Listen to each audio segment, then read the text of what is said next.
Hey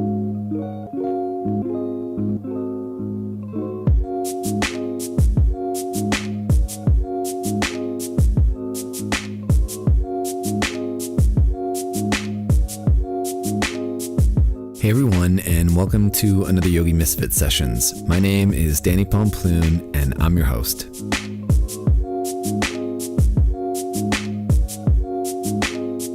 On today's episode, we have Michelle Bouvier. I hope I got it right, Michelle. Michelle is a local teacher here in San Francisco. I've actually had the pleasure of teaching with her before, side by side, for a charity class that we did not too long ago.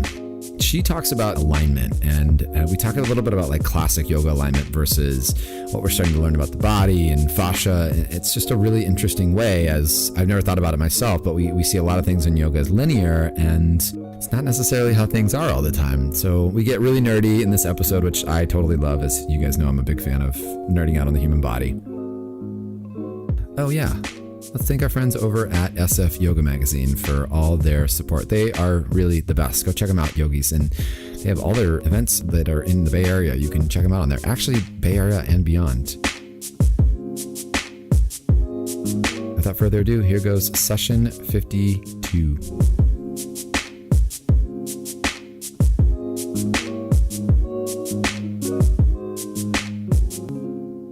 Hey, Michelle. Welcome to the show. Hi, Danny. Thanks for having me. What is going on, girl? It feels good to be back home after some travel, really loving grounding and integrating a lot of stuff, a lot around teaching and movement and just kind of self-care, slowing down a little bit. Same, but I'm actually looking towards travel right now. I wish I was going to be home for a little bit longer, but I'm gone for the next 5 weekends. So, right. I know the feeling. Yeah, you've been doing a bunch. Yeah, where all did you go? There were a few weddings and some actual true vacation out on a lake, which was amazing. And something called the Movement Research Intensive, which was a big place for me to be a student, which was really wonderful. Nice. What was it about? What was the intensive on?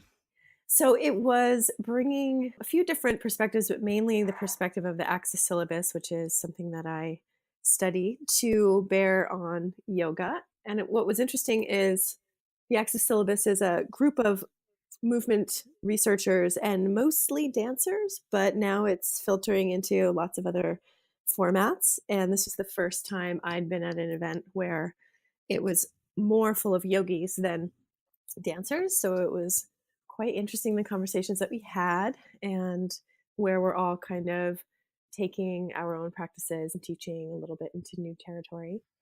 Nice. Yeah. So it's basically a bunch of nerds hanging out. Yeah. I love the honest. Yeah. Love nerds. I mean, same, dude. You're speaking right. You're speaking my language right away. Right. I know.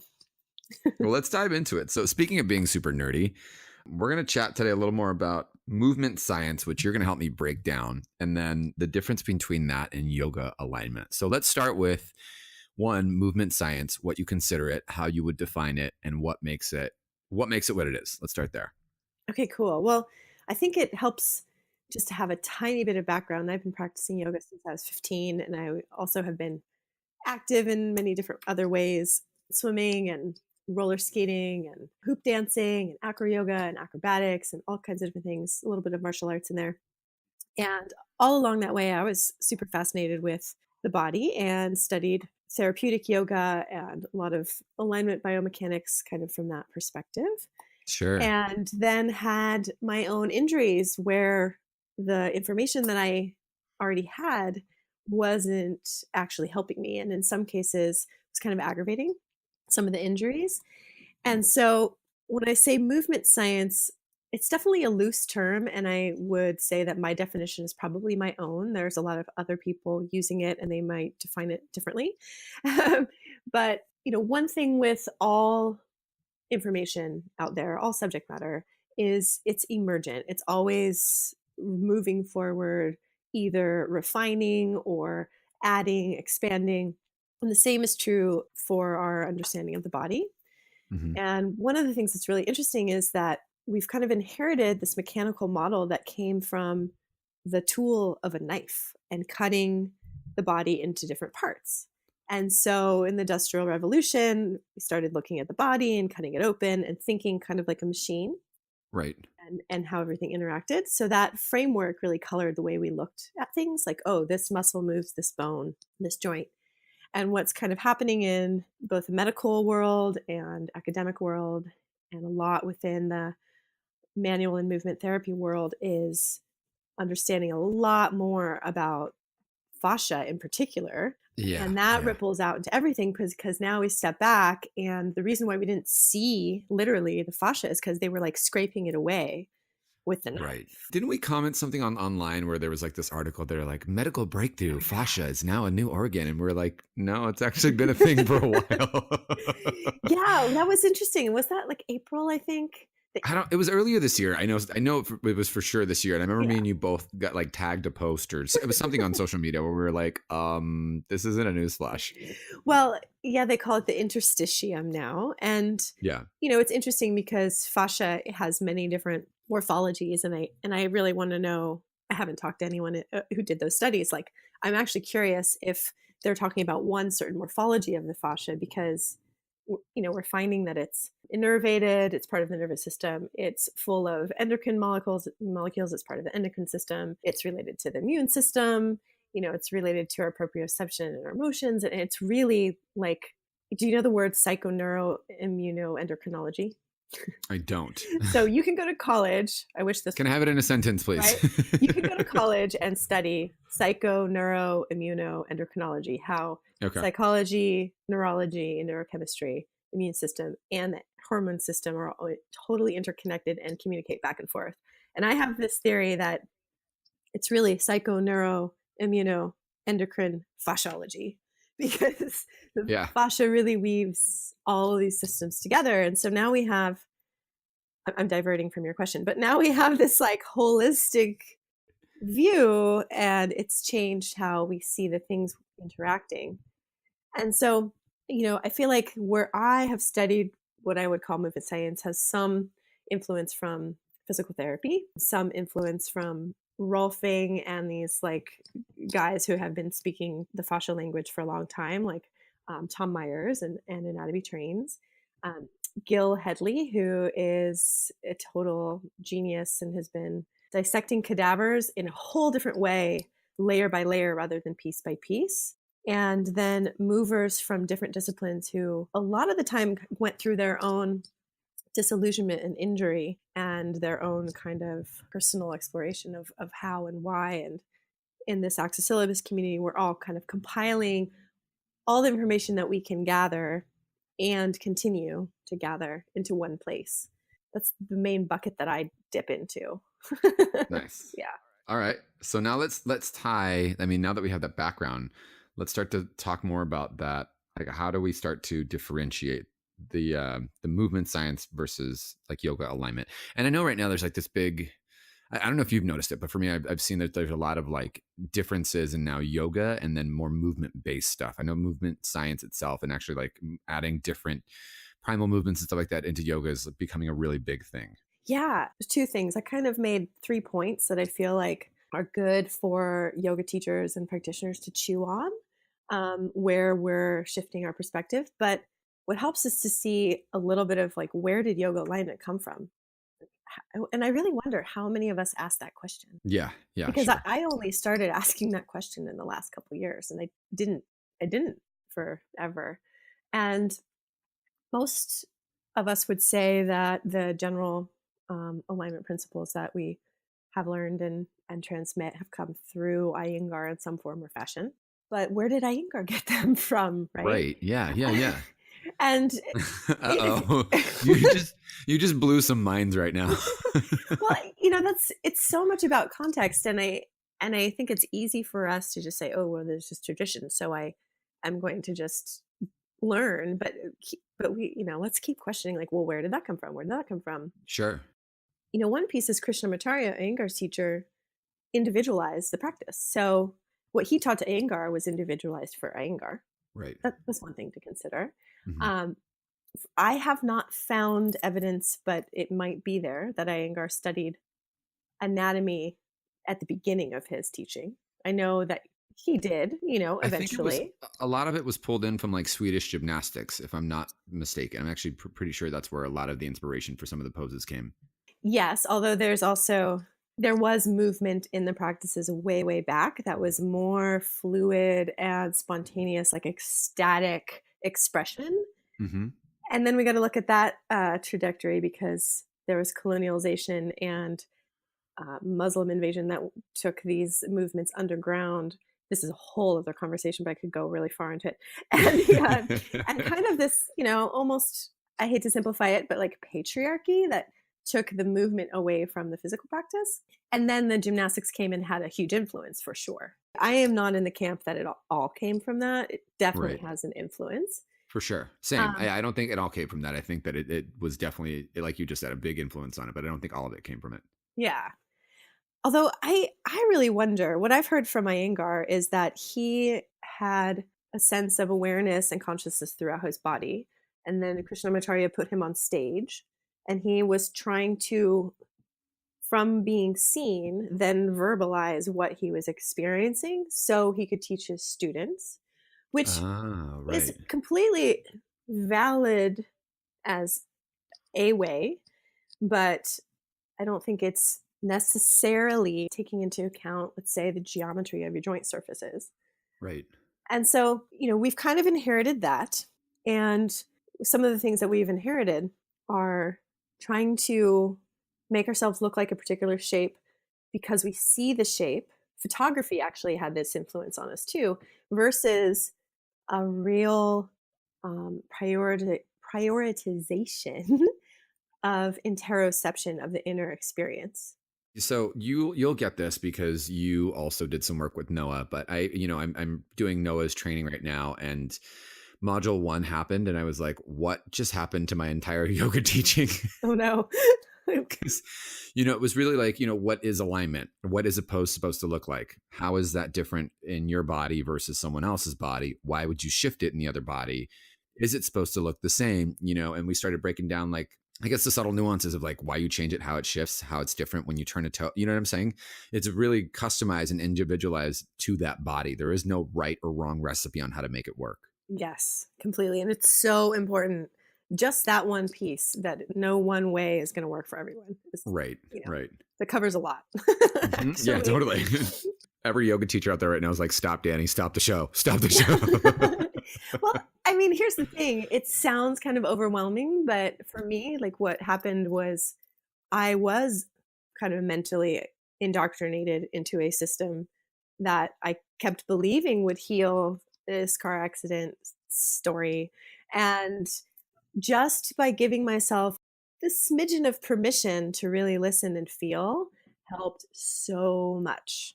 So I just hope that it's like just permission, just to wiggle around, just to color outside the lines a little. We don't have to Totally. throw the baby out with the bathwater. Yeah, totally. No? Um, Totally. but so that's one shift that happened is prioritization of this inner experience to now we see this thing that we want to do. And there's value in just the emotional accomplishment for sure. But one of the things that can be a drawback from modern yoga, or where movement science would maybe offer some inquiry, is there's such a emphasis on flexibility and like opening, and going to end range versus mobility, where we want to have strength and options for response within any range of motion of any joint Uh-huh. muscle. And so, when you study fascia, you'll see, that we want the forces evenly distributed through the fascia net, what we call biotensegrity. I'm sure you are all in that camp. And if we really push ourselves to make a shape, or if we go to end range things or extreme poses, I'm not going to say that they're not dangerous right off the bat, but if you are repetitive with those things, it's going to, a lot of the time, again, nothing is black and white, a lot of the time, put forces disproportionately through the body and potentially have some wear and tear issues or even weakening issues. If you overstretch, you're actually weaker for something like 72 hours. Yeah. So like never stretch before a football game. You can stretch Right. after. I think most people forget too, in order for something to get bigger, it has to get longer muscle wise. And then in order for it to get longer, it has to get bigger as well. Mm-hmm. But people always go to, yoga. Oh, it's a stretching thing. That's all I want to do. Right. And I really want to know, like, well, where did that collective idea come from? Obviously there is a focus on the mind and the inner state and meditation, and we're using the body to get there. And I'm so curious, like, where did it start that it was all about opening? How do you then start to merge these two worlds of like, okay, let's maybe demystify some of this yoga alignment stuff and start to like add in some of this movement, based practice? Well, another thing that is really invited from movement science is variety. Because if we're water and we're a river and we're coursing down one stream and that goes deeper and deeper, there's value to that flow, but any other possibilities for the water to flow nearby get less and less. So for me, I like not only options and alternatives to asanas, to poses, but other movement, like you said, bringing in primal movement, bringing in resistance work, using the floor for resistance work. If I had the You love the space, floor. I love You love the rolling around on the floor. floor. Totally. Yes, that's mostly what I do in the morning. Yep. If I had my way with people and I had enough space, we would be rolling on the floor, we'd be crawling, we'd be doing cartwheels, we'd be doing dynamic things that include coordinations, locomotions through space, and asana and vinyasa with that permission to really feel and color outside the lines. Yeah, explore a little bit differently too. That's what I'm starting to get out of this training as well. I was like, okay, this is your normal thing. Let's break out of that and try something different, add in different elements. Yeah, and well, if you take it out into real life, most of the time we can't completely control what happens around us. And if we want to be the most adaptable and resilient to real world situations, we want to be able to move in the most variety of ways. Would you say that you are a yoga teacher, but also a teacher of movement as well? Yeah, I hope so. Yeah, yeah, right. Yeah, definitely. Well, because it's not just like one thing anymore. It's like, now that we're, like you said, we're learning so much and discovering so much. How do we take these two things and put them together? It's really, to me, that yoga is a mindset that you can take to anything, Hmm. right? And so we're used to having a yoga class look like this studio, and you go and you put your mat and you move and you do these patterns. And I'd like to just plant a seed that it doesn't have to be those exact patterns all the time.